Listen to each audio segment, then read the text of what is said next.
fellow faith representatives, ladies and gentlemen, welcome to this short and simple ceremony in which we meet to dedicate a fine new memorial to members of the British Nuclear Tests Veterans Association who have died since the tests in Australia and the Pacific in the 1950s, many of whom came from the northwest, particularly large numbers from Greater Manchester.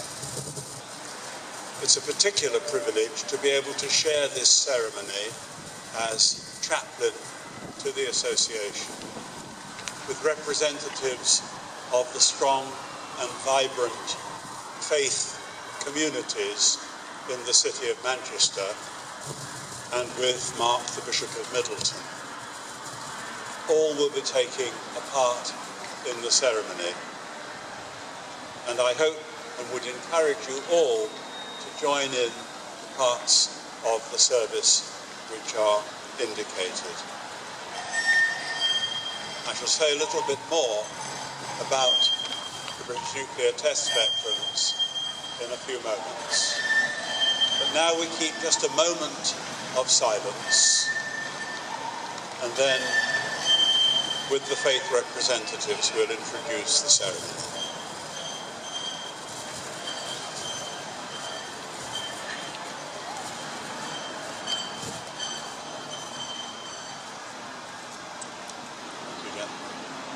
We have come together today to remember those who have died and those who still carry sickness in their bodies following the British nuclear tests in the last century. We shall remember the victims of war, nuclear and conventional, and the risks taken by servicemen and women to safeguard our liberty. And we shall remember also the islanders of the Pacific and the inhabitants of Australia.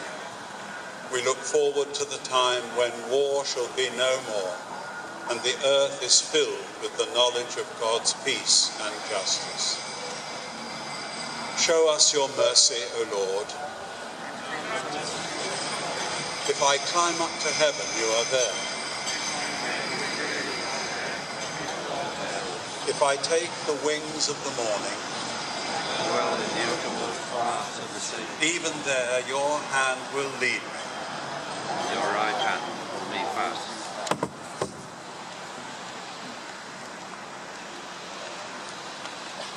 Jesus said, "Blessed are the poor in spirit, for theirs is the kingdom of heaven. Blessed are those who mourn, for they will be comforted. Blessed are the meek, for they will inherit the earth. Blessed are those who hunger and thirst for righteousness, for they will be filled. Blessed are the merciful, for they will receive mercy. Blessed are the pure in heart, for they will see God. Blessed are the peacemakers, for they will be called children of God. Blessed are those who are persecuted for righteousness' sake, for theirs is the kingdom of heaven."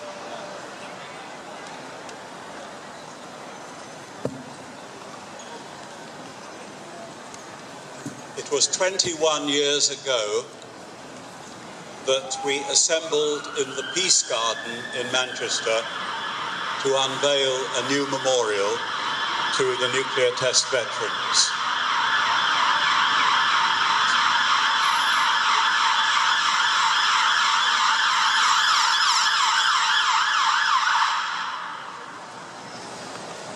Today we have returned to dedicate this new memorial in this place.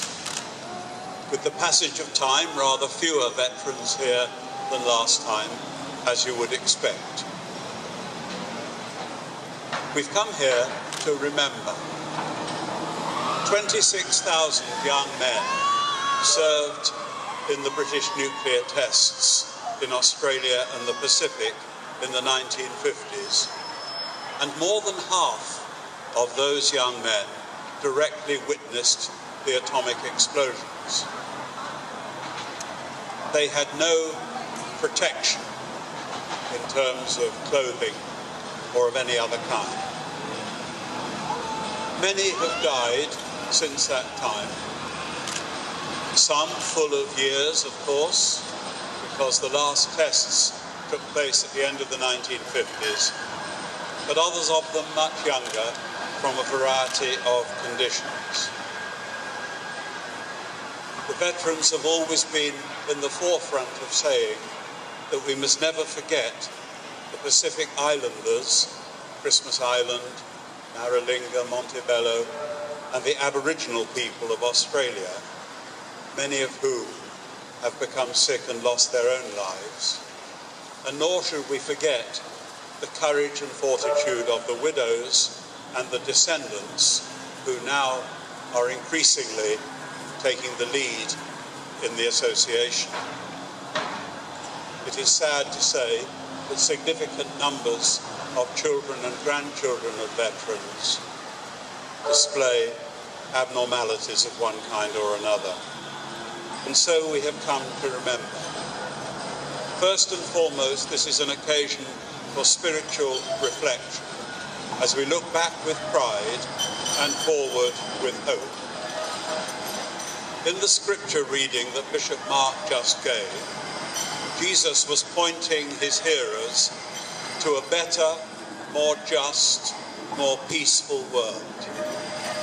Those words invite people of all faiths and all people of goodwill to work for that better world for which we surely all long.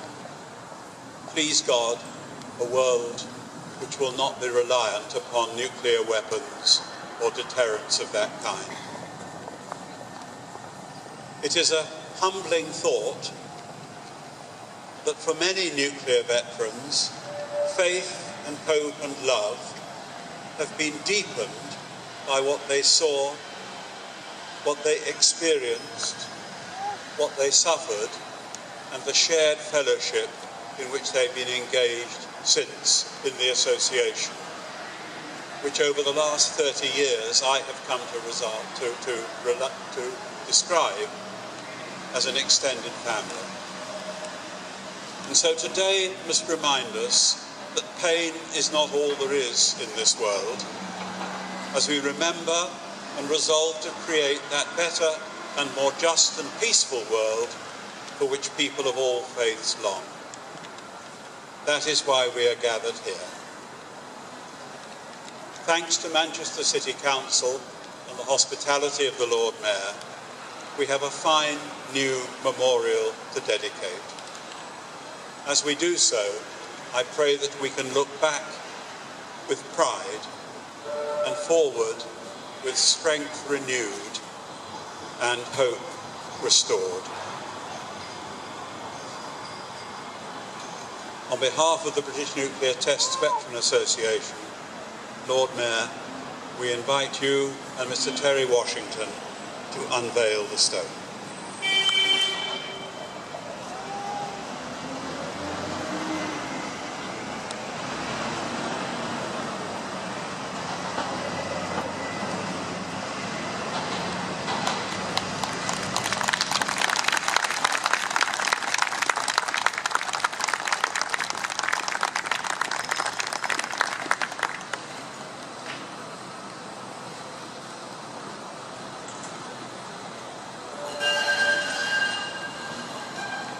Now the act of dedication. Our help is in the name of the Lord. In faith, we dedicate this memorial to the glory of God, in thanksgiving for the citizens of Manchester who took part in the British nuclear tests and who have died in the intervening years.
solemnly remember before God all those, both military and civilian, who have died as a result of British nuclear tests in Australia and the Pacific. They shall grow not old, as we that are left grow old. Age shall not weary them, nor the years condemn. At the going down of the sun and in the morning, we will remember them. We will remember them.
Rest eternal grant unto them, O Lord, and let light perpetual shine upon them. We now invite the laying of wreaths and flowers at the memorial.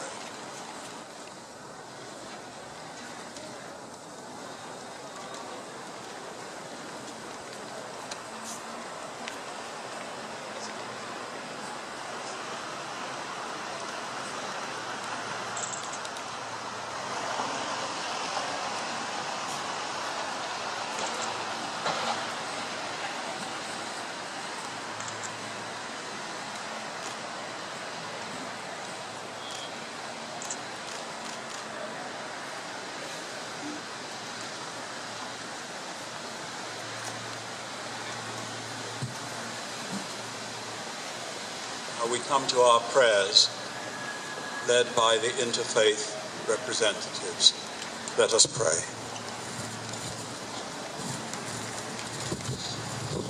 For Elizabeth, our Queen, and for the government of this nation, Lord, hear us.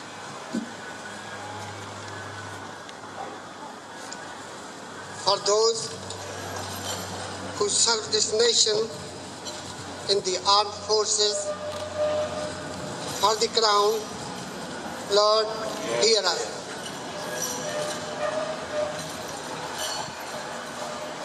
For those who still suffer in body or mind as a consequence of their service, Lord, hear us. For those lives that are haunted by the pain of absence, Lord, hear us. For peace and justice in every land, Lord, hear us. For this city of Manchester, its leaders, and all its peoples, Lord, hear us.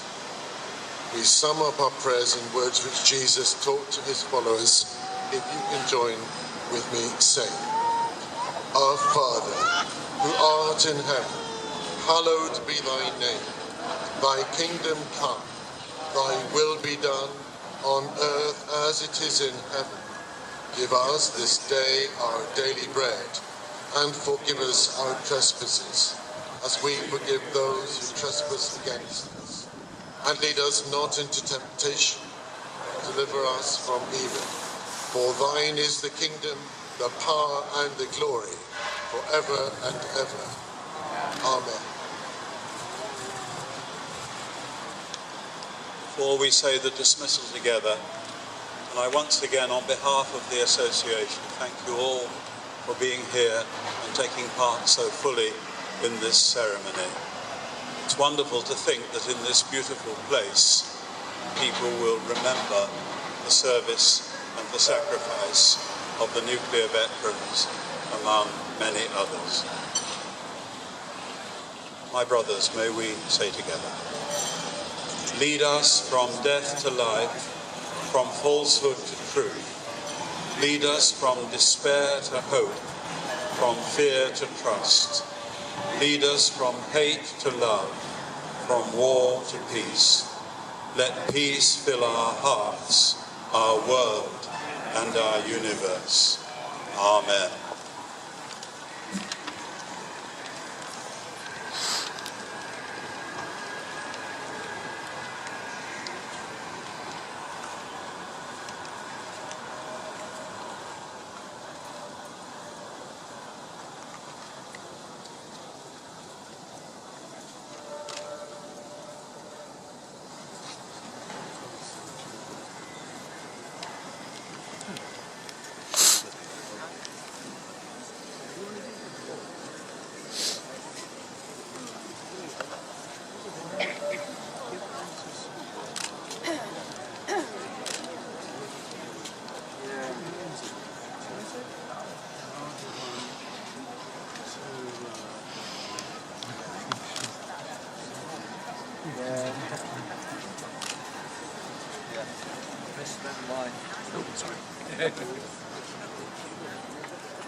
Forgiveness that they show.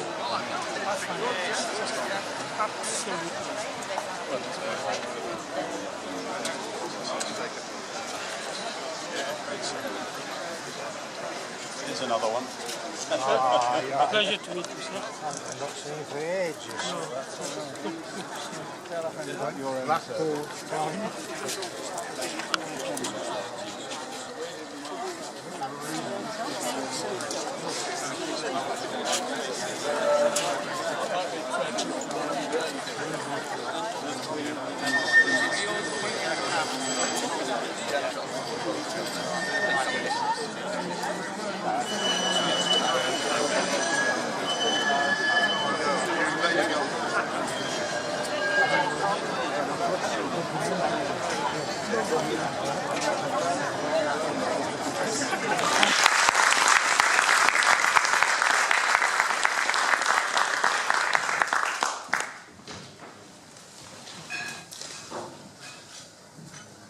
members of the British Nuclear Test Veterans Association, distinguished guests, ladies and gentlemen, I'm Eddie Newman, Lord Mayor of Manchester.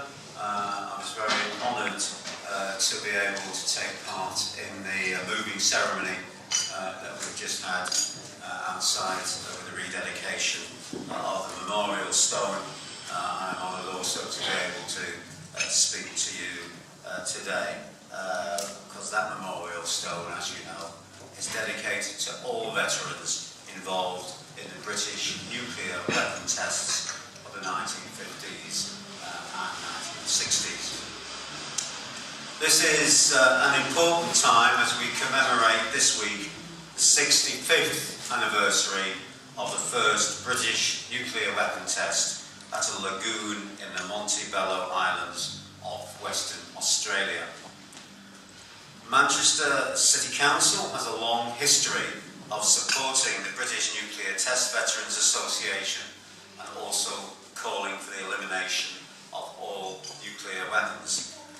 As a young councillor, when I had a full hair of dark hair, I was one of those who put forward the resolution on the 5th of November 1980 that declared, so that's 37 years ago, that declared Manchester a nuclear weapon-free zone.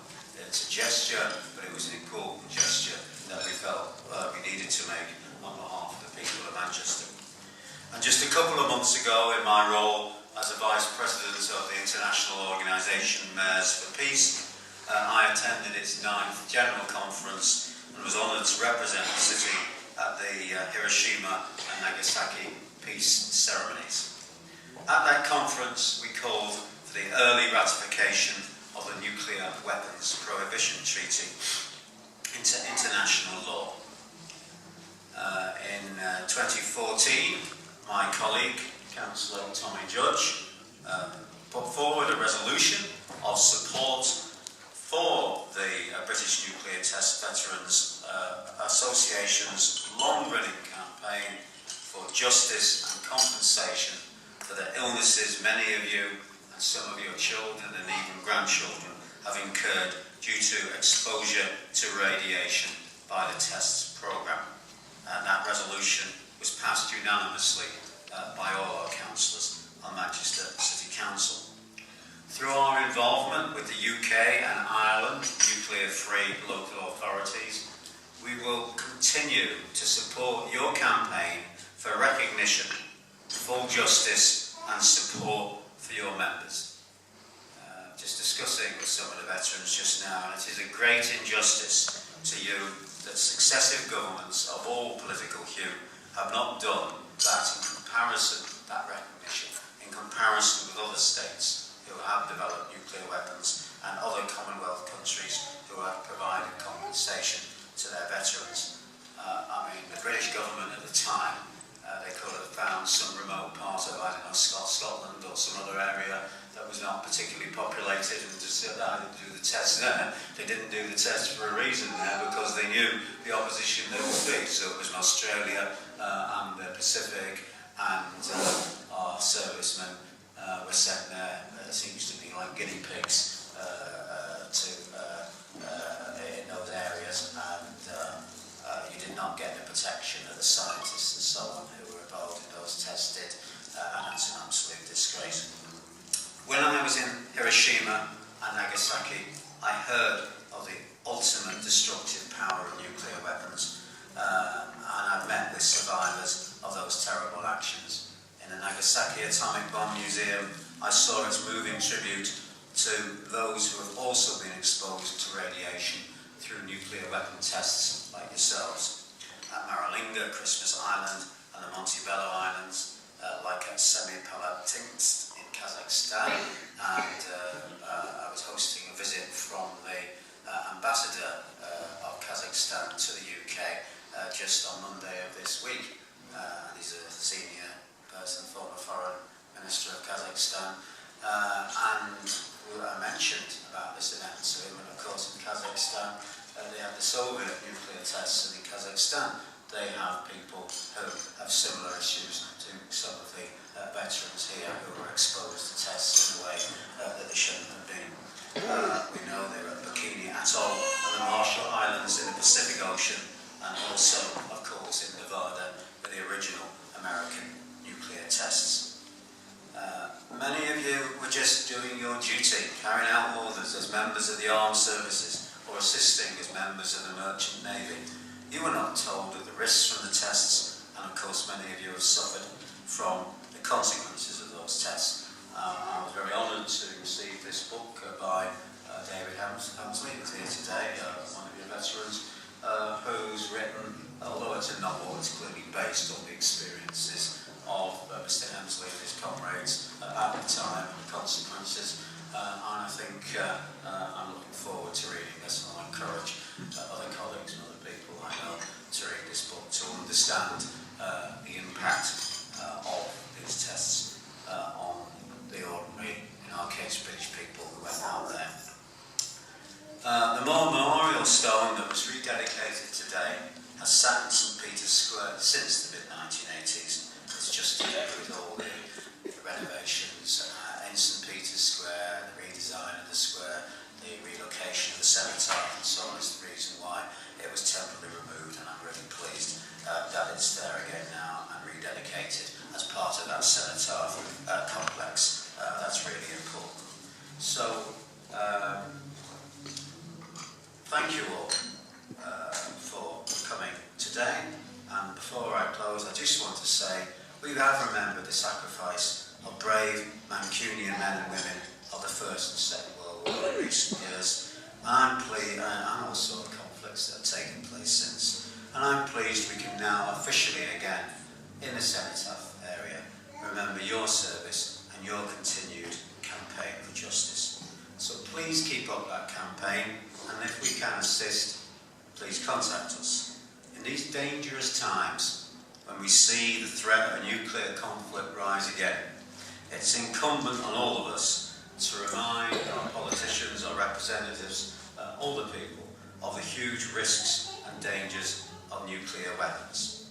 We never want to see another Hiroshima or Nagasaki type nuclear bomb attack on another city, or any more testing of nuclear weapons with the consequences that some of you are facing. Together, we can work for justice for you and to avoid any more nuclear weapons tests. So thank you very much. I feel honoured to be amongst you. Please enjoy the rest of this reception.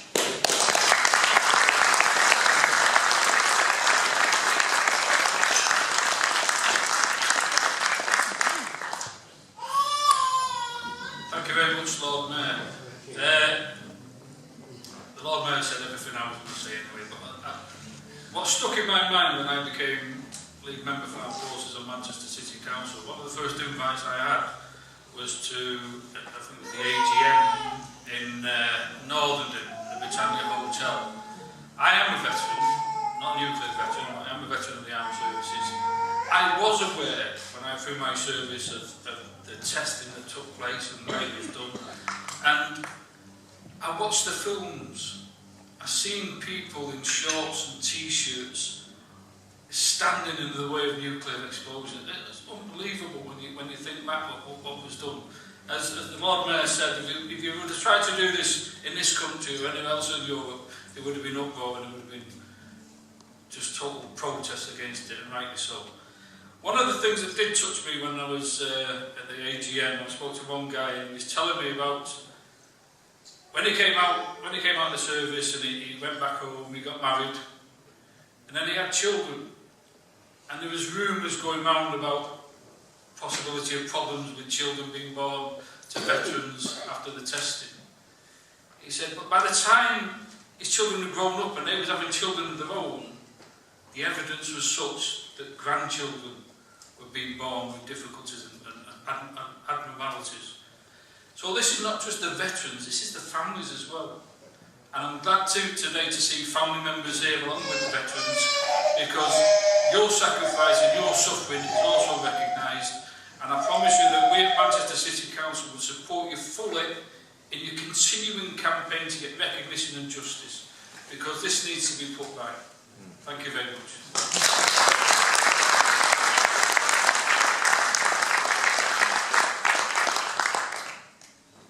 I would like to take this opportunity to thank the Lord Mayor, the leader of Manchester City Council and all the other councillors, and Sean Morris, the NFLA Secretary, for helping to organise this event.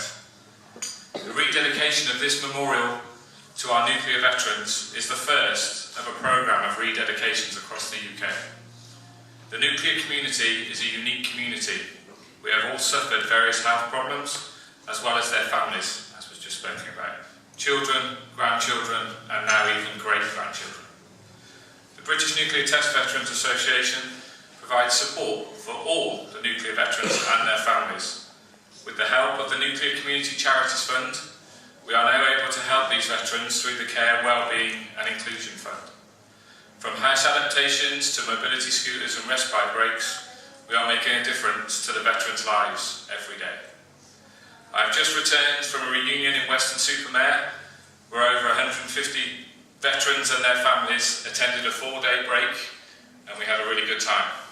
Some of the people here today also attended that. But this memorial will stand to recognise the sacrifices that the servicemen from the combined forces, Army, Navy, RAF, and the civilians, made to ensure that the UK was a prominent force in the nuclear race. These people will never be forgotten, and this memorial will ensure that their generations, including myself, will remember that sacrifice.